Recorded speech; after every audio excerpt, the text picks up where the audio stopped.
समझा।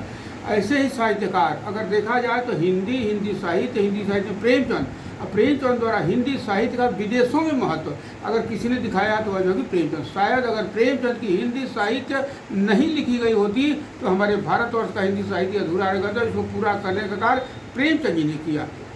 कहानियाँ पहले भी थी, उपन्यास पहले भी था, लेकिन वो भूत प्रेत वाली कहानी थी, परियों की कहानी थी, राजा रानी की कहानी थी। उस कहानी को प्रेमचंद ने मानव की जिंदगी से जोड़ा। असली कहानी तो ये है, सच्चाई है कि समय के थपेड़ों ने प्रेमचंद पर एक कहानी बनाया।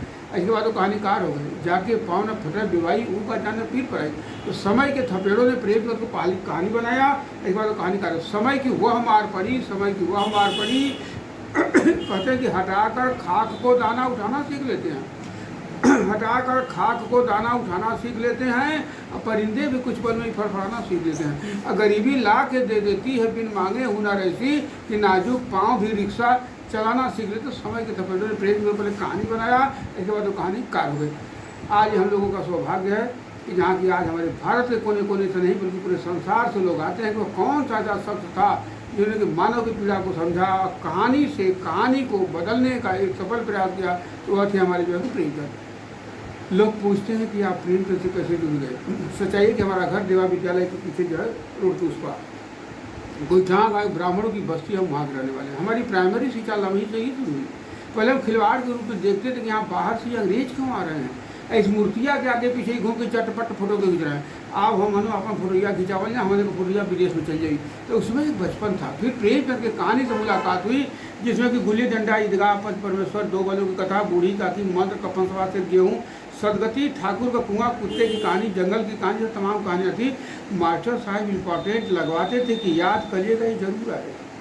पास होने के लिए कहानी इम्पॉर्टेंट थी, प्रेमचंद नहीं। लेकिन आज जब हमने प्रेमचंद की कहानी को पढ़ा, मैं खुद कहानी बना, तो आज कहानी बताते बताते मैं खुद कहानी हो गया। कहानियाँ हमारे आपके घर से शुरू होती है, हम किताबों में कहाँ खोलते हैं। आप प्रेमचंद की कहानी पढ़िए तो लगता है कि हमारी बिटिया की कहानी कैसे जान गए, हमारे दर्दों की कहानी कैसे जान गए, ये हमारी समस्याओं की कहानी कैसे जान गए। तो वो चीज़ें जो है कि लगता है जुड़ी। तो बताया ना कि पहले जो है कि भूत प्रेत वाली कहानी हम लोग जब प्राइमरी विद्यालय में ही पढ़ते थे, तो जो है कि जब शाम होती थी, जब हल्ला गुल्ला करते थे, तो दादी कहती थी कि चल तने की कहानी सुनाई, चल तने कहानी सुनाई। तो कच्चा मकान रहता था, पुगाल पड़ा रहता था, हम लोग सारे बच्चे जो है जाते थे, तो वही भूत प्रेत वाली कहानी सुनाती थी। हम लोग हूँ करते हुए सो जाते थे।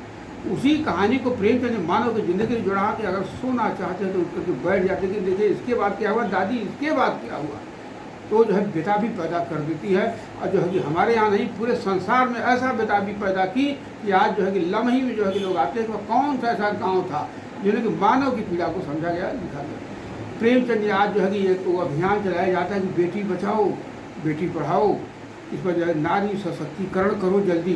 तो वो जो है प्रेमचंद जी आज से नहीं, ये तो नारी समस्या आज से जो है कि शुरू हुआ है। और प्रेमचंद जी आज से 125 साल पहले वो अभियान शुरू किया जिसमें लिखा निर्मला, जहाँ दहेज का दानव उस निर्मला की जिंदगी को लिया। और बेचारी समझ ही नहीं पाई कि ससुराल क्या होता है, पति क्या होते हैं, वहाँ का सुख क्या होता है। वो अपनी ज़िंदगी के जंग को लड़ते लड़ते हार गई, अब मर गई, अब बदनसीबी ही नसीब हो गई। तो प्रेम के ऐसे हालातों को देखा कि इतने बड़े संसार में निर्मला पैदा होती है, उसको एक चौकट से बांध दिया जाता है कि तुम्हारा यही संसार है। लेकिन आज वह निर्मला चौकट डाक चुकी है, अपने अधिकारों को मांग रही है। वो प्रधानमंत्री, मुख्यमंत्री, राष्ट्रपति और जो है गगनभेदी फाइटर ट्रेन चला रही है। लेकिन फिर भी उस निर्मला के सामने तमाम समस्याएं हैं जिस लड़ाई में निर्मला खुद है। शायद प्रेमचंद के समय वो समस्या नहीं थी जो आज है।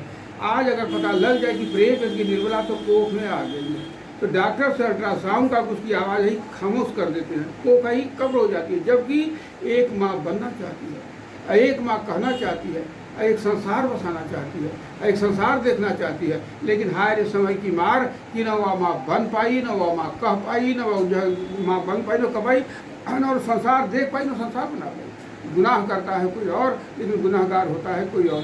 तो अगर प्रेमचंद के निर्मला के दर्द को जानना है तो निर्मला के बाप से बढ़कर तो कोई नहीं बता सकता। जिसने सारी दुआएं अपने झोली में डाल करके निर्मला को विदा करता है, जाकर उस बाप से पूछिए कि मेरी बिटिया किस दुनिया में चली गई, कहाँ चली गई। मैं ज़िंदगी भर इंतजार करता रहूँगा, अब उसके पास नहीं पहुँच सकता। मैं ज़िंदगी भर चलता रहूँगा, उसके पास नहीं पहुँचता। जिस बिटिया ने मेरे सीने पर किलकारियाँ मार करके चली, आज मेरी बिटिया किस दुनिया में चलेगी, इसके इंतजार में हर बात छेड़ रहा।